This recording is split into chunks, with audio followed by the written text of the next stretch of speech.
আসসালামু আলাইকুম, সবাই কেমন আছেন? আমরা আছি আলহামদুলিল্লাহ ভালো। আজকে আমাদের একটা স্পেশাল ডে, ম্যারেজ ডে।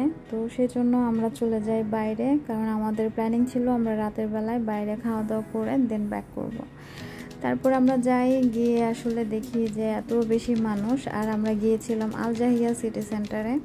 তো ওখানে যাওয়ার পরে এর আগেও আমরা এখানে আরও কয়েকবারই গিয়েছি, তবে এত বেশি মানুষ এর আগে মনে হয় না দেখেছি। কারণ মানে একটা টেবিলও খালি ছিল না, যেখানে গিয়েই মানে বাইরে থেকে কেউ আসছে এসেই সাথে সাথে বসে যেতে পারবে এমনটা আসলে ছিল না।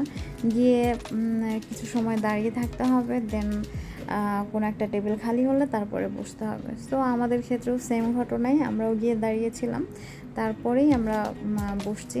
আর তবে আরেকটা কথা, সেটা হচ্ছে আমরা যাওয়ার পরে আমার হাজব্যান্ড বলছিল যে আগে অর্ডারটা করে ফেলি, কারণ আসলে আগে অর্ডারটা না করলে পরে দেখা যায় যে খাবার আসতেও তো সময় লাগবে, যেহেতু অনেক বেশি মানুষ, অনেক বেশি অর্ডার।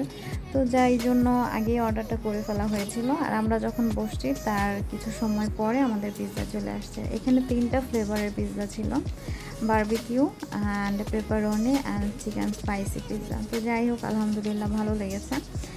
আর বের হওয়ার পরে আমরা আসলে কিছু ছবি তুলবো, তবে মানুষ খুঁজে পাচ্ছিলাম না কাকে দিয়ে তুলাবো ছবি, কারণ আমরা একাই ছিলাম, আমাদের সাথে তো আমাদের পরিচিত কেউ ছিল না। তারপরে ছোট একটা ছেলে ছিল, তাকে আমার হাজব্যান্ড গিয়ে বললো যে 2টা ছবি তুলে দাও। সে 2টা ছবির কথা বলেছে, সেও 2টা ছবিই তুলে দিয়ে মনে হলো সে খুব টায়ার্ড হয়ে গেছে। তারপরে আমি বললাম যে ইটস ওকে, নো প্রবলেম। দেন সে চলে গেল। তারপরে ভাবছি যে না, এই 2টা ছবি দিয়ে তো হবে না, কারণ চেক করতে গেলে ওইখান থেকেও ডিলিট করে দিতে হবে, তারপর কিছুই থাকবে না।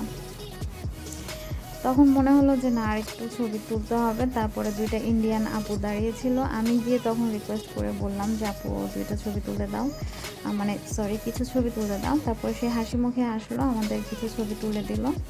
আর সেখান থেকে আমি 2টা ছবি এখানে শেয়ার করেছি। তো যাই হোক, আসলে সবশেষে আলহামদুলিল্লাহ আমাদের সময়টা খুব ভালো গেছে, খুব ভালো লেগেছে। তো সবাই ভালো থাকবেন, আল্লাহ হাফেজ।